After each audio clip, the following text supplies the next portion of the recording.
ओम शांति।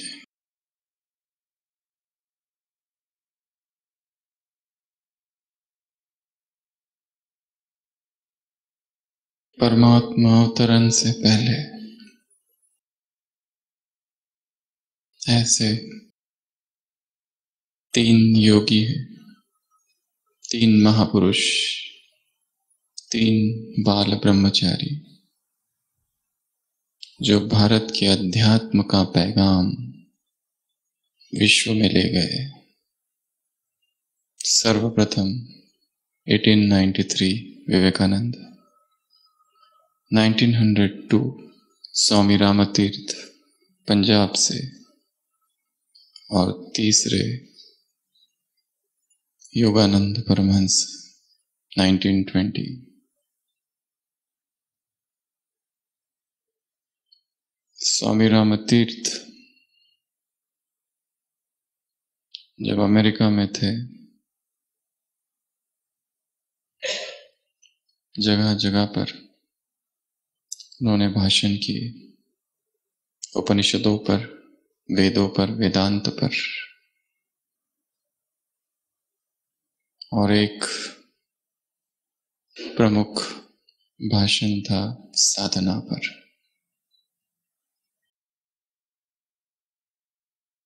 सा अधिक धन, साधना अर्थात धन, साधक अर्थात जिसके पास सबसे ज्यादा धन है, द डिवाइन वेल्थ, दैवी धन। साधक अर्थात वो व्यक्ति जो इस दैवी धन को पाने की साधना कर रहा है। जो धनवान है वह साधक, परंतु उसका धन संसार का धन नहीं, ईश्वरीय धन है। और उसी संबोधन में रामतीर्थ एक घटना का वर्णन करते हैं कि एक समय एक ऐसा व्यक्ति हुआ जो सबसे कट्टर नास्तिक था। उसे भगवान नाम से भी चिढ़ थी, गॉड हेटर। ऐसा एक एथीस्ट, नास्तिक व्यक्ति था। इतना नास्तिक कि उसने घर की दीवारों पर भी लिख दिया था कि भगवान है ही नहीं, गॉड इज नोवेयर, कहीं नहीं है, वो भ्रम है, ये कल्पना है। पंडित पुजारियों का आडंबर और भक्तों की अंधश्रद्धा है। वो जो नास्तिक था, उसकी शादी हुई, उसके घर एक बच्चा पैदा हुआ और बाप अपने बच्चे के साथ खेल रहा है। बच्चा बड़ा हो रहा है, बाप अपने बच्चे को भाषा का ज्ञान दे रहा है, और दीवार पर लिखा हुआ है गॉड इज नोवेयर, ये पढ़ो। बच्चा पाता है कि ये पढ़ना बड़ा मुश्किल है, शब्द बड़ा है, तो वो उसको तोड़ देता है और टुकड़े करता है। नो वेयर की जगह वो NOW के बाद डैश और हियर कर देता है, गॉड इज हियर। शब्द था गॉड इज नोवेयर, परमात्मा कहीं पर भी नहीं है। और वो बच्चे को जब सिखाने लगता है तो बच्चा बोल नहीं पाता है और कहता है गॉड इज हियर, परमात्मा यहाँ है, अब भी है। और जैसे ही वो नास्तिक ये शब्द सुनता है, और जैसे ही वो ये शब्द सुनता है अपने बच्चे के मुख से, प्लेफुल मूड में है, सीरियस नहीं है, उसे चिढ़ थी, पर आज एक छोटे बच्चे के मुंह से ऐसा शब्द निकलते ही चेतना में परिवर्तन होता है। एक सेकंड में उसे अनुभव होता है उस दिव्य तत्व का। एक सेकंड में जैसे समाधि लग जाती है। एक सेकंड उसके जीवन के परिवर्तन का समय हो जाता है। God is here now. वो परमात्मा यहाँ है, इस समय है, मेरे साथ है, मेरे इर्द गिर्द है, मुझ में है, मेरे ऊपर है, नीचे है, सर्वत्र है। बस ये अनुभव और वो व्यक्ति परिवर्तित हो जाता है। साधना अर्थात इस संसार का जो सबसे बड़ा धन है उसे प्राप्त कर लेना, और संसार में परमात्मा के अतिरिक्त और कोई बड़ा धन नहीं है।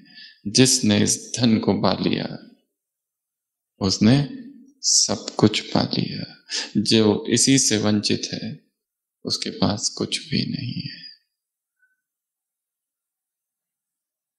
सुबह की अव्यक्त वाणी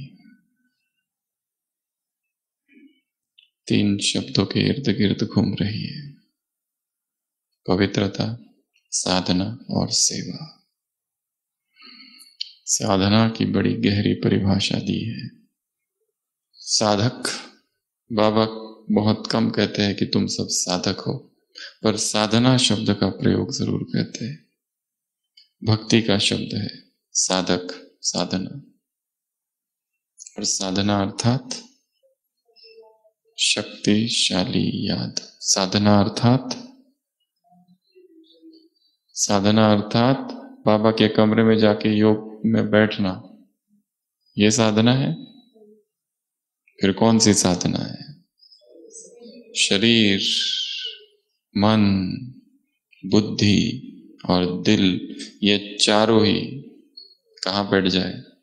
बाप समान स्थिति में बैठ जाए।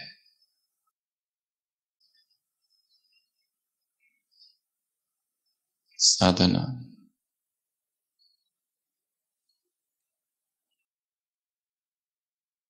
निरंतर प्राप्ति का अनुभव, निरंतर उमंग उत्साह और निरंतर खुशी।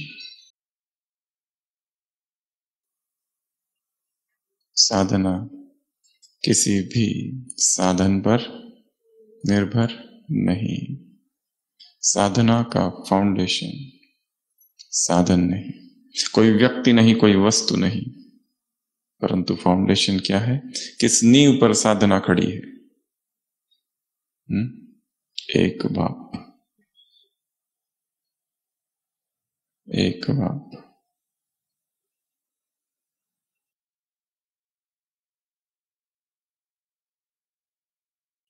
यदि हम साधक हैं तो कितनी गंभीरता से साधना कर रहे हैं। एक गंभीर साधक की निशानियां,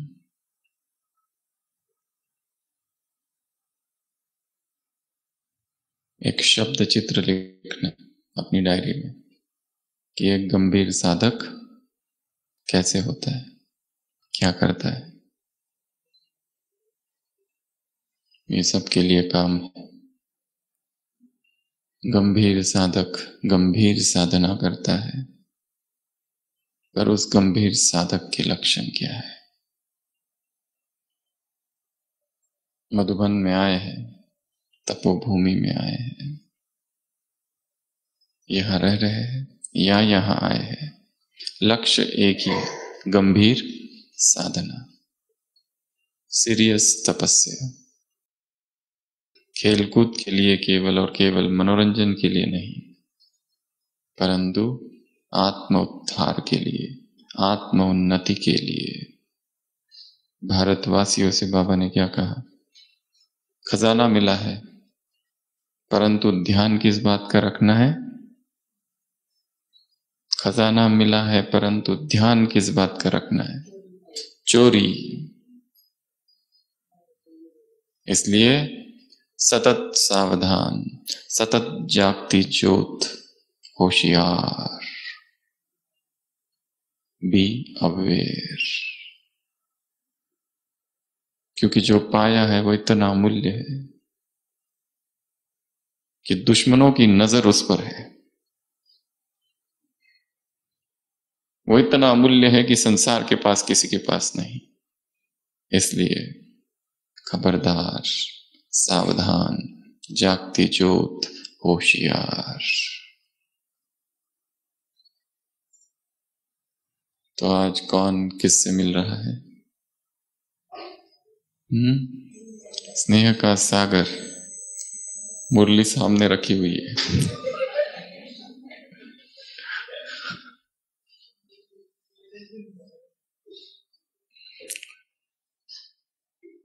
स्नेह का सागर किससे मिल रहा है? रूहानी बच्चों से मिल रहा है। और क्या देख रहा है? रूहानी फीचर्स। और रूहानियत का आधार क्या है? प्यूरिटी।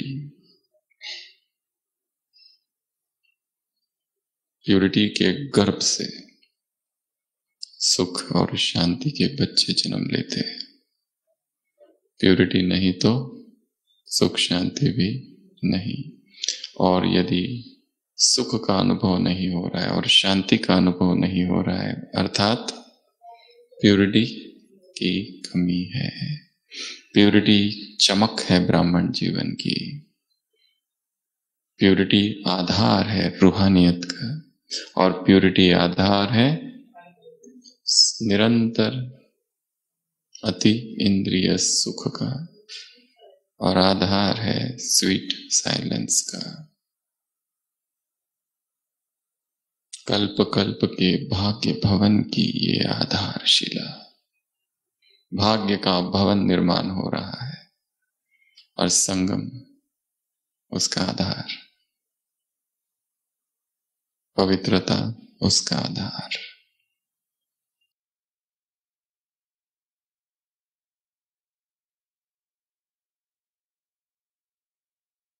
प्यूरिटी से जो प्राप्ति है और प्राप्ति की जो अनुभूति है वो कैसे है? यदि प्यूरिटी नंबर 1 है तो अनुभूतियां भी नंबर 1। यदि प्यूरिटी नंबर वाइज है तो अनुभूतियां भी नंबर वार। जो कुछ अभी हो रहा है, जो अभी यहां बैठे हुए अनुभव हो रहा है, उसका भी आधार प्यूरिटी की स्टेज है। इस ब्राह्मण जीवन में सबसे आगे वो है जिसकी प्यूरिटी आगे है। इस ब्राह्मण जीवन में सबसे आगे वो है जिसकी स्थिति आगे है। कौन कब से है, किसने कितनी सेवा की, उसका अपना महत्व है, परंतु आगे वो है जो पवित्र है, जिसकी आंखें कहीं डूबती नहीं। मम्मा के लिए कहा जाता है मम्मा सीधी भी देखती थी तो ऐसे लगता था जैसे आंखें उपराम है, जैसे आंखें उपराम है। आंखें इस संसार के किसी भी व्यक्ति वस्तु कहीं नहीं डूबती, कहीं नहीं। ऐसी आंखों को आज की मुरली में क्या कहा बाबा ने? निर्मल। निर्मल रूहानियत की पवित्रता जहां है आंखों में, प्यूरिटी की झलक और प्यूरिटी की फलक और प्यूरिटी की चमक। प्यूरिटी में अपना ही एक आनंद है। वो व्यक्ति कुछ ना करे, केवल पवित्र रहे तो भी एक अपनी मस्ती में रहता है, चाहे ज्ञान में हो या ना हो फिर भी, क्योंकि प्यूरिटी अपने आप में एक खजाना है। सबसे बड़ी शक्ति है। आज जायदाद कहा बाबा ने उमंग उत्साह को, किसी मुरली में प्यूरिटी के लिए कहा था ये जायदाद है, प्रॉपर्टी है। तो अपनी प्रॉपर्टी को क्या करके रखना है? कोई आ जाए और छीन के ले जाए।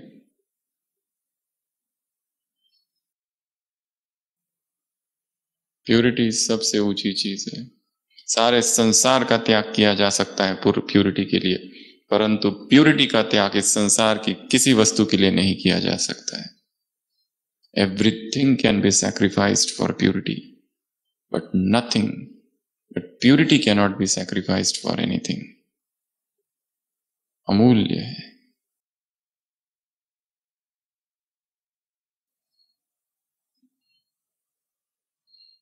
केवल बुद्धि अगर कहीं पर भी नहीं डूब रही है, किसी व्यक्ति में, वस्तु और स्थान और वैभव में, तो भी स्थिति बहुत शक्तिशाली रहेगी। एकाग्रता सहज रहेगी। एकाग्रता नहीं है मुरली पढ़ते समय, सुनते समय, अर्थात जरूर किसी व्यक्ति का चिंतन चल रहा है, जरूर कोई व्यक्ति बुद्धि में बैठा है, घूम रहा है, डोल रहा है, कुछ तो कर रहा है, प्लानिंग चल रही है। अभी क्लास के तुरंत बाद उसे कॉल करके बताना है, कम से कम मैसेज तो कर ही देना है। ये तो बताना ही है कि आज सारे दिन भर हमने क्या क्या किया। भगवान को बताए ना बताए, उसको बताना जरूरी है, क्योंकि बुद्धि इर्द गिर्द घूम रही है व्यक्तियों के।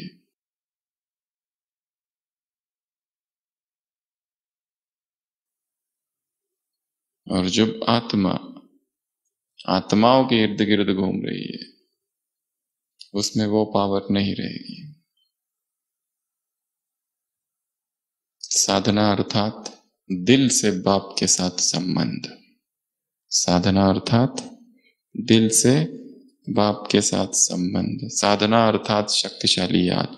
साधना अर्थात एक बाप ही आधार। बाप अगर बीच से निकल जाए तो क्या? याद नहीं रहेगी, फिर क्या बन जाएगी? फरियाद। साधना नहीं रहेगी, फिर क्या बन जाएगी? आराधना, भक्ति, भीख मांगना। साधना में आराधना की कोई आवश्यकता नहीं, भगवान के वाक्य है। साधन का प्रयोग किया जाए, साधन नहीं प्रयोग करे ऐसे नहीं कर रहे, परंतु साधना, साधन का स्वरूप हो, निर्भर ना हो उस पर।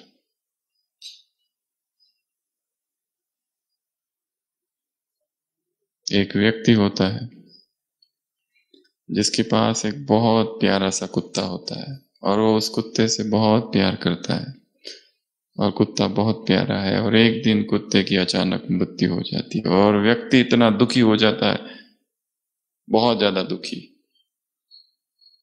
सोचता है इस दुख से कैसे बाहर निकलूं। उसी दुकान पर पहुंचता है जहां से वो कुत्ता लिया था। कहता है मुझे वैसा ही एक, उससे भी अच्छा अगर कोई कुत्ता हो तो दे दो, ताकि पुराना जो गम है उससे मैं बाहर निकलूं। वो दुकानदार कहता है कि मेरे पास एक ऐसा कुत्ता है जो बहुत खूबसूरत, ब्यूटीफुल है, लवली, बहुत प्यारा सा एक कुत्ता है, और बहुत सस्ता है, बहुत ही सस्ता है। और जब उस कुत्ते को व्यक्ति देखता है तो आश्चर्य से भर जाता है, इतना प्यारा कुत्ता और इतना सस्ता, और वहां इतने सारे दूसरे कुत्ते भी हैं, वो थोड़े कम खूबसूरत है परंतु बहुत महंगे हैं। दुकानदार से पूछता है इस कुत्ते में ऐसी क्या विशेषता है? दुकानदार कहता है ये तो आपको घर जाने के बाद ही पता चलेगा। और इतना सस्ता, सबसे सस्ता।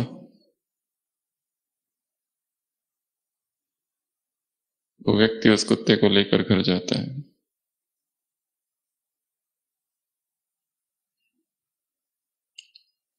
रात होती है, रात बीत जाती है, सुबह होती है। देखता है कुत्ता गायब, लॉक था दरवाजे पे, फिर भी कुत्ता गायब है। सब जगह ढूंढता है, कहीं नहीं मिलता। आखिरकार दुकानदार के पास जाता है, कुत्ता वहां बैठा हुआ है। दुकानदार से कहते ये क्या? दुकानदार कहता यही तो विशेषता है, 1000 बार बिका गया परंतु वापस यहीं आ जाता है। बहुत ओबीडियंट है, मालिक के प्रति वफादार है। सिरोही से गाय लाई थी विश्व किशोर भाव ने बाबा के लिए, दूध के लिए यहाँ खरीद कर, बड़ी मुश्किल से लाई, आने को तैयार नहीं थी, फिर भी यहां रखा। सुबह उठ के देखा तो गाय गायब। 2 दिन के बाद मालिक गाय को लेके आया। दूसरे दिन साकार मुरली चली बाबा की। उस गाय में इतनी अकल है कि बार बार अपने मालिक के पास भाग कर जाती है, और तुम में इतनी अकल नहीं है कि तुम अपने मालिक से दूर रहते हो। साधना अर्थात इस संसार से बुद्धि को हटाकर फिर से उस परमात्मा में लगा देना। बहुत देख लिया व्यक्तियों का प्यार और वस्तुओं का और वैभवों का प्यार, हर बात में, हर व्यक्ति में, हर स्थान में, हर चीज में धोखा है। ये धोखों की दुनिया है, धोखाधड़ी।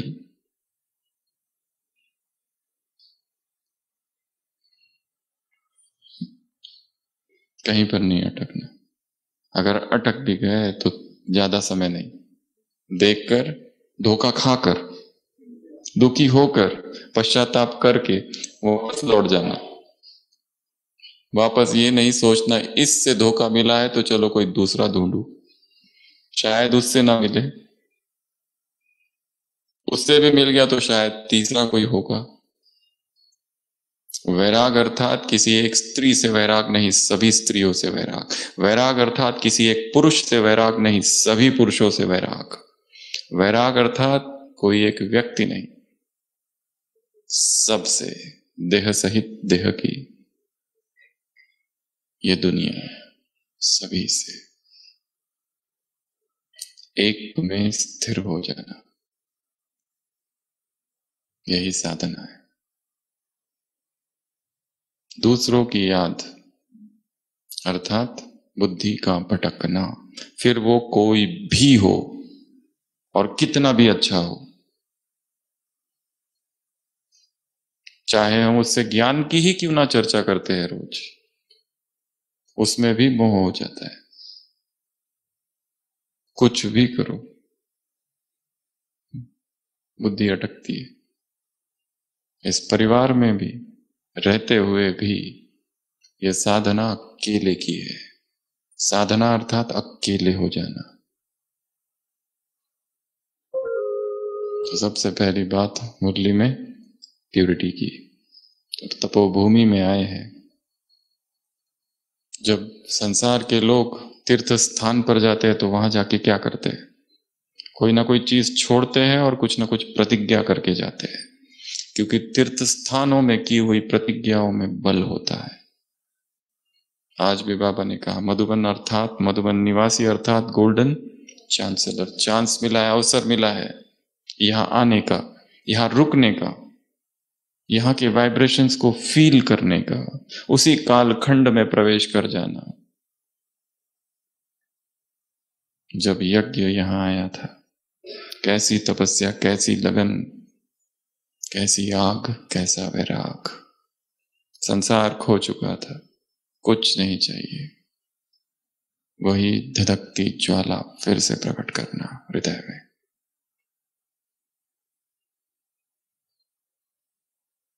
जड़ चेतन सब वस्तु तथा स्थल, सभी में वो प्रकंपन समाये हुए हैं। कैच करना। मम्मा का भोग संदेश था एक, उसमें था कि मम्मा आप विश्व की सेवा कर रही है, बच्चों से बात कर रही है, परंतु मम्मा की आवाज केवल वही बच्चे सुन सकते हैं, वो मम्मा समान अव्यक्त स्थिति में स्थित है, बाकी नहीं। जो स्थूल में है वो सूक्ष्म की आवाज नहीं सुन सकते। मधुबन केवल भौगोलिक व्यवस्था नहीं है, केवल स्थूल शांति स्तंभ, हिस्ट्री हॉल, कमरा या झोपड़ी नहीं है। उसमें कुछ सूक्ष्म तत्व है। स्थूल का भी महत्व है। बाहर के लोग आते हैं, बैठते हैं, शांति का अनुभव करते हैं थोड़ी देर और चले जाते हैं। जिस कारण से ये बना है उसका अनुभव नहीं कर पाते। उसका भी प्रभाव ठीक है, थोड़े समय चलता है, पर थोड़ा समय बस। मधुबन अर्थात परमात्मा का अनुभव का स्थान, वो यदि नहीं हुआ अर्थात मधुबन में नहीं है, और जिस तन में वो आया उस ब्रह्मा का अनुभव नहीं हुआ, तो यहां जैसे हम हैं ही नहीं। स्थूल बुद्धि सूक्ष्म को कैच नहीं कर पाती। अगर बुद्धि भटकती भी है तो भागकर कहां पहुंच जाना है? वापस अपने मालिक के पास।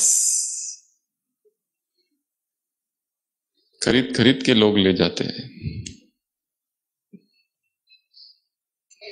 टेम्प्ट करते हैं, प्रलोभन देते हैं, आ जाओ आ जाओ। व्यक्तियों के पास कुछ भी नहीं है, खाली है सभी, खोखा। किसी मुरली में था, ये संसार क्या है? एक खोखा, कुछ भी नहीं है इसमें। सभी व्यक्तियों का सुख शरीर में है, शरीर के निकृष्ट अंगों में है, काम में डूबे हुए हैं। वो मेहतर कामी पुरुष से बेहतर है, कम से कम सफाई तो करता है। पर जिसका चित्त शरीर और शरीर की इंद्रियों में फंसा है, वहां तो मन मलिन है, वृत्ति मलिन है, उसकी धुलाई कैसे हो?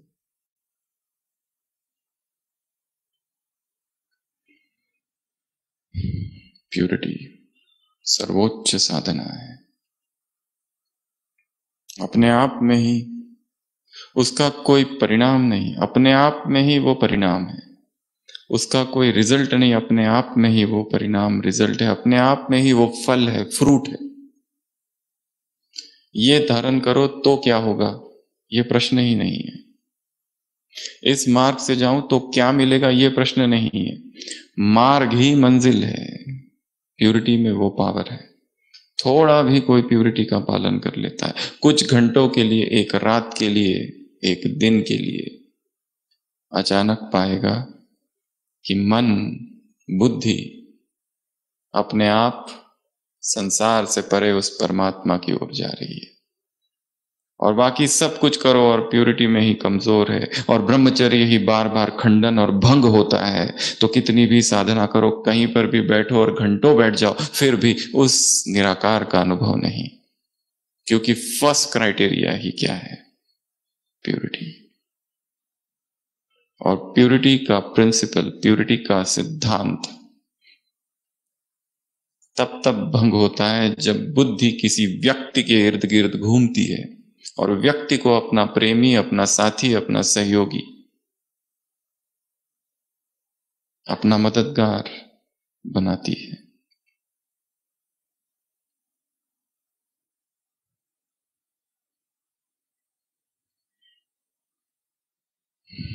सोल्स आउट, गॉड इन। जब तक आत्माएं बाहर नहीं जाती है मन से, और तब तक परमात्मा अंदर नहीं आएगा।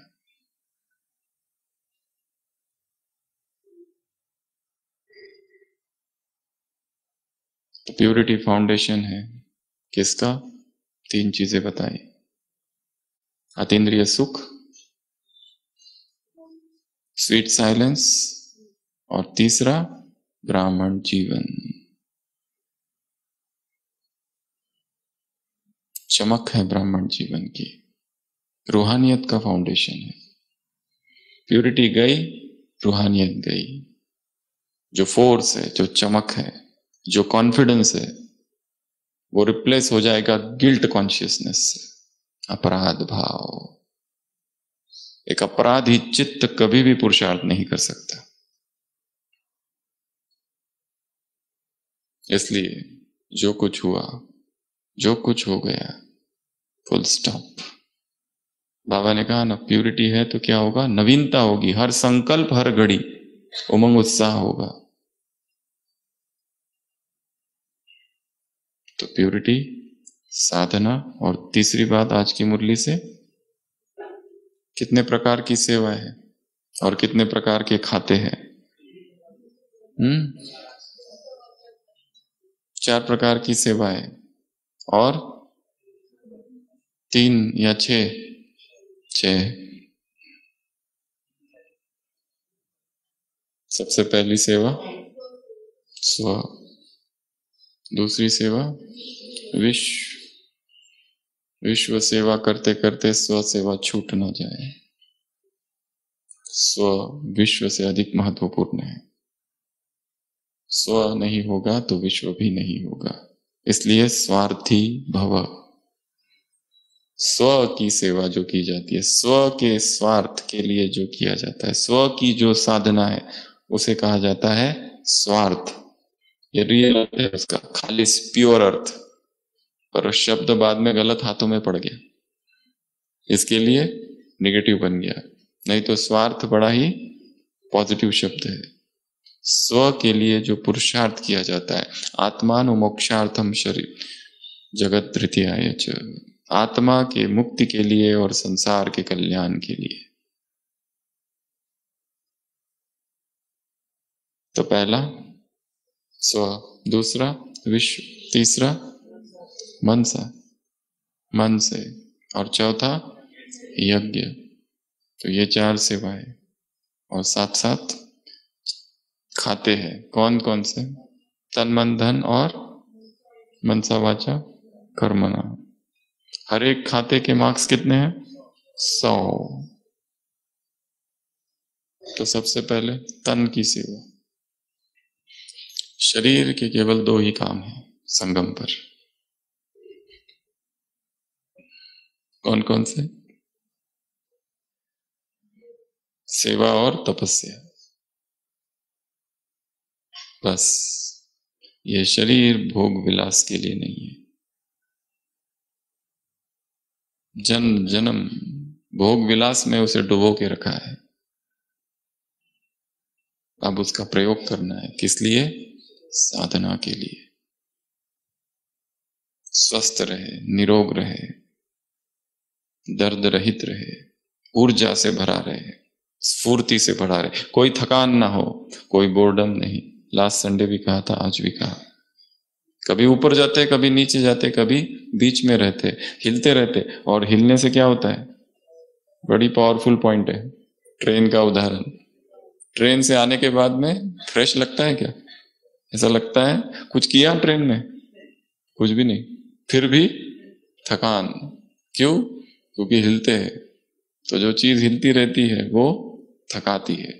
मन जो हिल रहा है वो भी थका देगा, मन जो डोल रहा है वो भी थका देगा। स्थिर कर देना उसको, यही साधना है। तो मनसा, पहला शरीर। वैसे भी जीवन व्यर्थ जा रहा है, क्यों ना उसे साधना में लगाया जाए। क्यों ना उसे, अगर साधना भी नहीं हो रही है फिर तो एक ही चीज बचती है, सेवा। कम से कम दूसरों की सेवा में लगा दो। हम अपनी साधना तो हो नहीं रही है, कम से कम दूसरे जो कर रहे हैं उनकी तो सेवा कर लो, उसमें थोड़ा बहुत तो मिल ही जाएगा शेयर।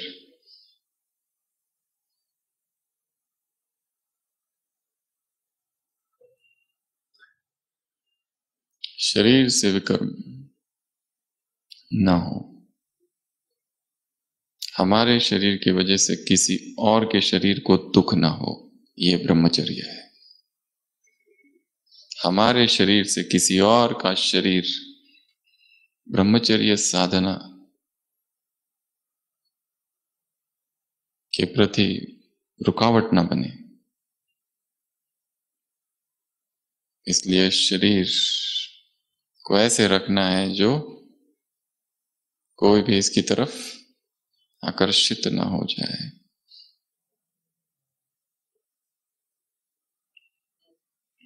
किसी योगी का ब्रह्मचर्य तोड़ना बहुत बड़ा अपराध है। कोई साधक जो साधना कर रहा है वो हमारी तरफ आकर्षित हो जाए तो क्या कहेंगे? तो सबसे पहला तन, फिर मन। मन इन्वॉल्व हो, बाबा ने कहा ये थोड़ा मुश्किल है। धन, संसार का धन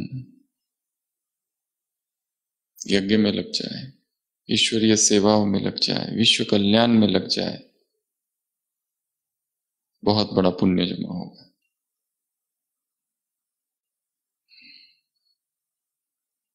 बजाय इसके कि हमारा धन स्थूलता में जाए,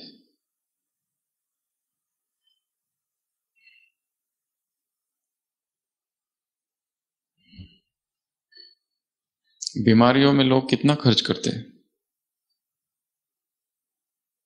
खर्च करना पड़ता है। शादियों में कितना खर्च करते हैं, संसार की चीजें खरीदने में कितना खर्च करते हैं, कोई देखते ही नहीं है। एक ट्रिप कहीं पर होती है किसी स्थान पर, कितना खर्च हो जाता है, तब नहीं सोचते। परंतु यदि सेवा के लिए कहा जाए तो हम गरीब हैं, हम कहां से लाए। दादी के लिए उदाहरण देते, माताएं आई थी, दादी ने ऐसे ही कहा था कि जो सेवा कर सकते हैं करें। सभी माताओं ने कहा नहीं नहीं दादी, हम बहुत गरीब हैं, हमारे पास कुछ भी नहीं है। दादी ने कहा ठीक है। दूसरे दिन वो सभी माताएं मार्केट से आ रही थी, अपनी बहू और ननद और बेटियों और बेटों के लिए शॉपिंग करते हुए।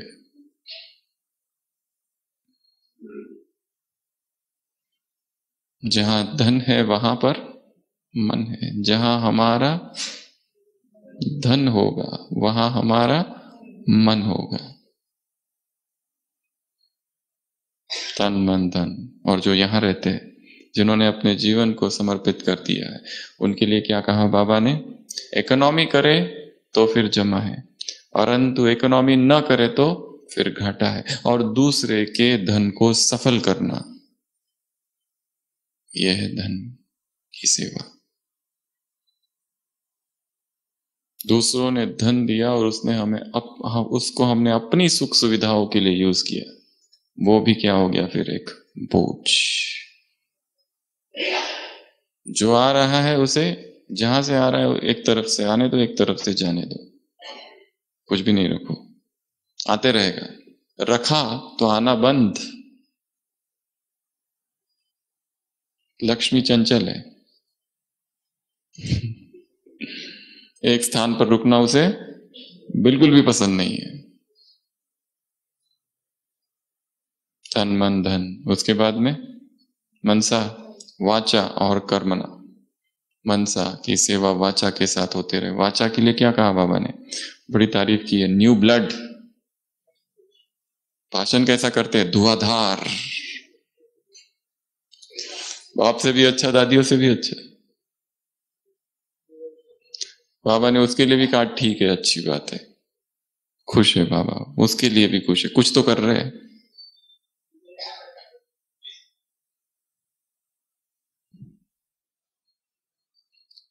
परंतु भाषण का प्रभाव उससे नहीं पड़ता है कि व्यक्ति क्या बोल रहा है, कहां से बोल रहा है।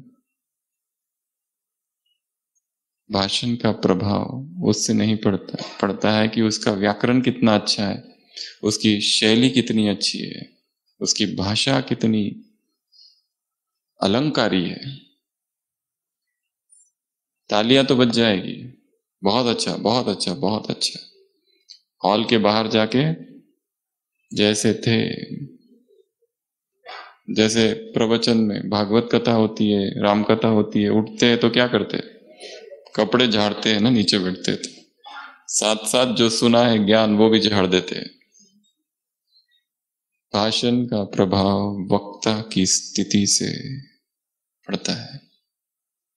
वक्ता की पवित्रता से और वक्ता की साधना से, और वक्ता वो स्वयं कितना कर रहा है उस आधार से।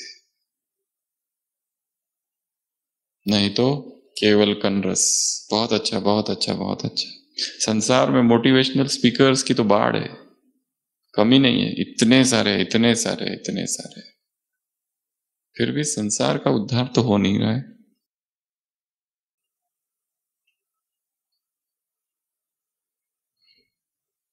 संसार को वक्ताओं की नहीं, योगियों की आवश्यकता है।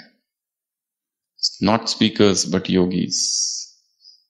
स्पीकर्स तो बहुत है, हाँ, भाषा एक बहुत अच्छा, भाषण बहुत अच्छा एक साधन है सेवा का, परंतु वो भी माया बन सकती है, उसमें भी माया है।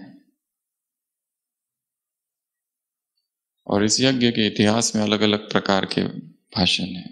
एक है सेवा समाचार सुनाना, क्या सेवाएं की है उसका समाचार सुनाना, वो भी निमित्त बनकर। दूसरे प्रकार का भाषण है धारणा की क्लास, वार्निंग वाली कड़ी। तीसरी क्लास होती है कोई टॉपिक पर। चौथी होती है ज्ञान का स्पष्टीकरण, ज्ञान को स्पष्ट करना। पांचवी है अव्यक्त मुरलियों पर चिंतन या रिवीजन। छठवीं होती है व्यक्तिगत अनुभव। और सभी क्लासेस में ये क्लास सबसे पावरफुल होती है। कौन सी?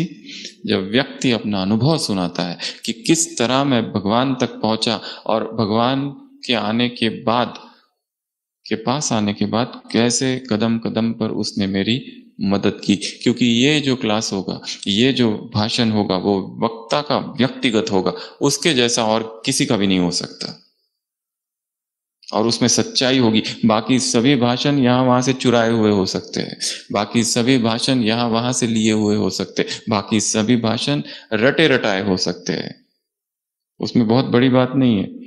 मुरली को पढ़ते जाओ पढ़ते जाओ पढ़ते जाओ पढ़ते जाओ, 10 बार 20 बार पूरी रट ली, आ जाओ और धड़ धड़ धड़ धड़ धड़ धड़ 1 2 3 4 5 6 7 8 9 10 10 पॉइंट।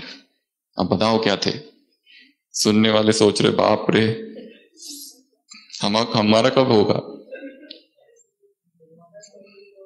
ये भी एक भ्रम है।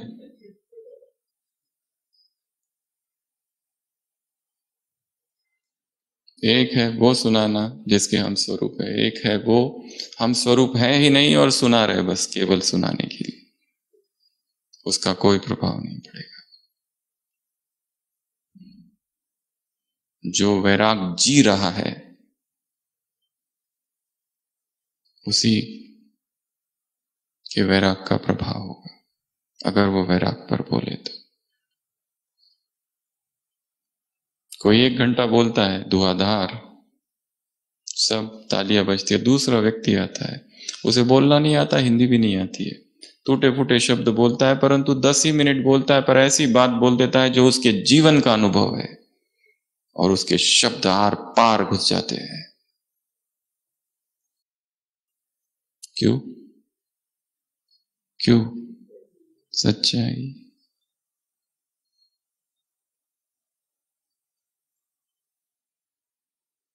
जहां निर्मलता है, प्रेम की सच्चाई है, जहां हृदय की, उसी का प्रभाव है, बाकी नहीं। तो प्यूरिटी, साधना, और तीसरा सेवा। बाबा ने क्या कहा?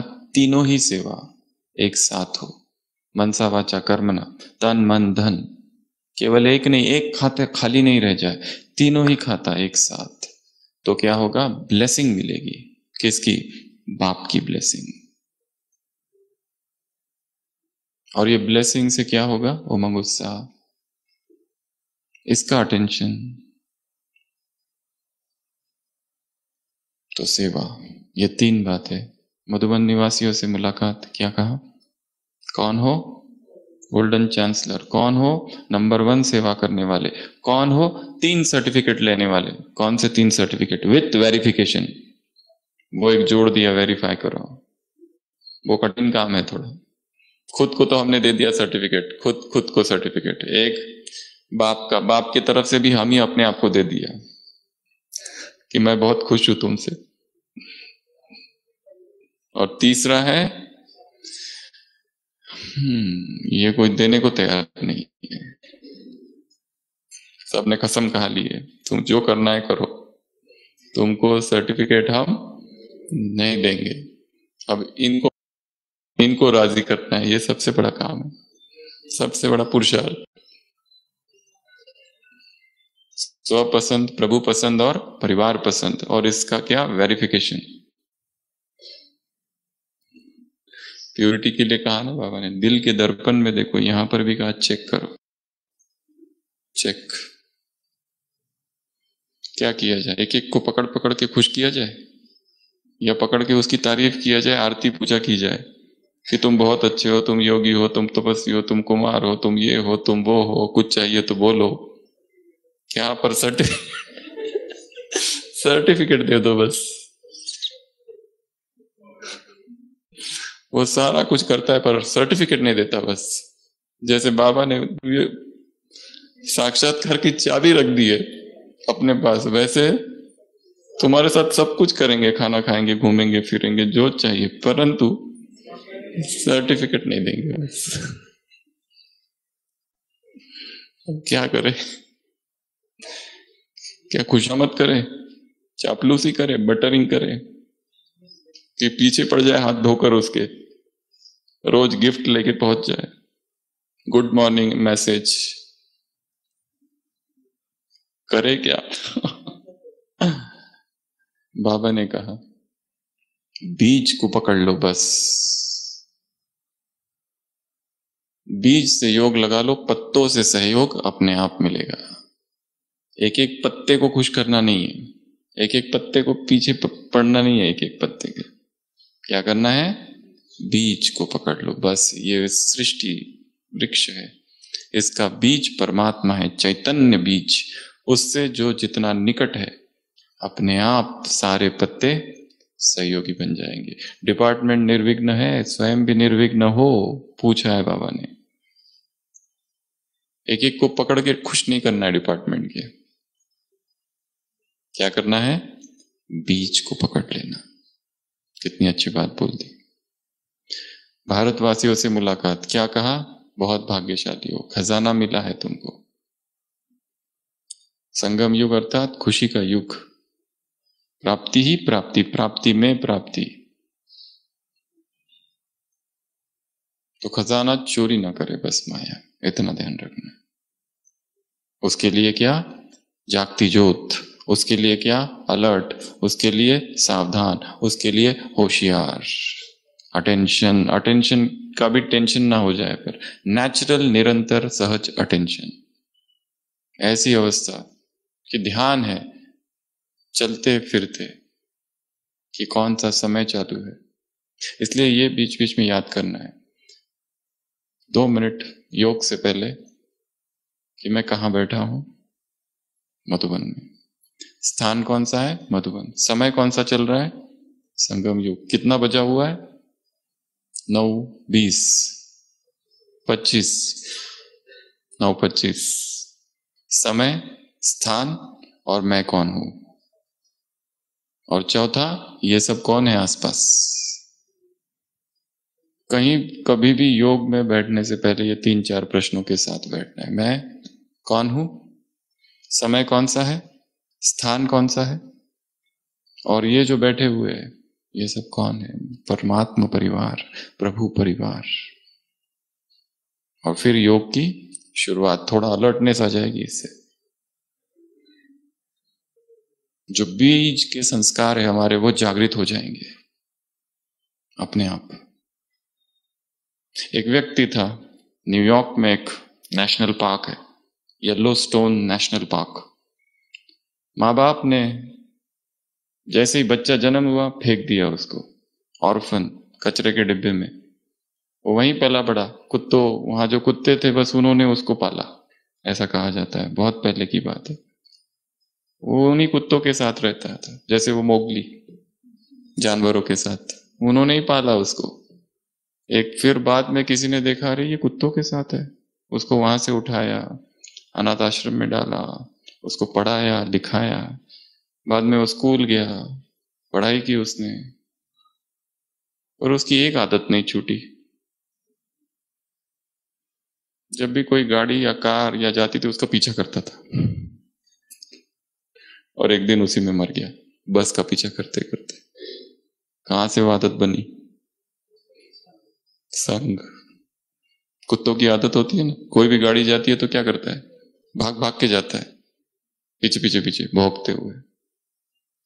वो आदत रह गई, संस्कार था, उसी ने मार दिया उसको। लास्ट और क्या कहा मधुबन भारतवासियों से? और भी कुछ कहा है? ऐसे हर टर्न में आते रहते हुज्जत। गारंटी कार्ड बाबा का क्या कर रहे हैं? बाबा गारंटी कार्ड दे रहे हैं 21 जन्मों का। 21 जन्म नहीं, सारे जन्म का गारंटी कार्ड है भगवान का। कोई गारंटी देता है क्या दुनिया में? मेरे साथ रहो, मैं तुमको खुश रखूंगा। मनुष्यों की कोई गारंटी, खुद ही की गारंटी नहीं है, तो हमें क्या देगा? ऐसे कैसे? ऐसे सदा उमंग उत्साह में रहने वाली आत्माओं को, ऐसे बाप के कदम पर कदम रखने वाली आत्माओं को, ऐसे प्यूरिटी अर्थात ब्रह्माचारी आत्माओं को, ऐसे ब्रह्मचारी नहीं केवल ब्रह्माचारी आत्माओं को, संकल्प बोल और कर्म में बाप के फुटस्टेप पर चलने वाली आत्माओं को, ऐसे बाप का वरदानी हाथ सिर पर अनुभव करने वाली आत्माओं को, ऐसे गोल्डन चांसलर आत्माओं को, ऐसे सेवाओं में नंबर 1 आत्माओं को, ऐसे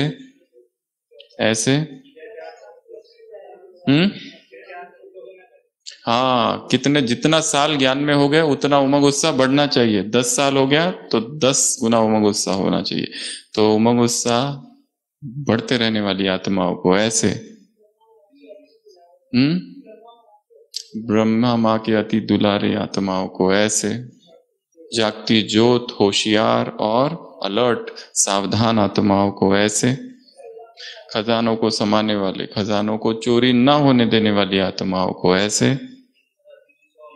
सदा दिल में स्वोन्नति का क्या? मन बुद्धि को, मन शरीर मन बुद्धि दिल चारों को बाप समान स्थिति में रखने वाली आत्माओं को, ऐसे ऊंची स्थिति में रहने वाली आत्माओं को और साधन का उपयोग करने वाली आत्माओं को, ऐसे चारों प्रकार की सेवाएं चारों तीनों खातों को जमा करने वाली आत्माओं को, ऐसे बैलेंस रखने वाली आत्माओं को, ऐसे बाप की ब्लेसिंग लेने वाली आत्माओं को, ऐसे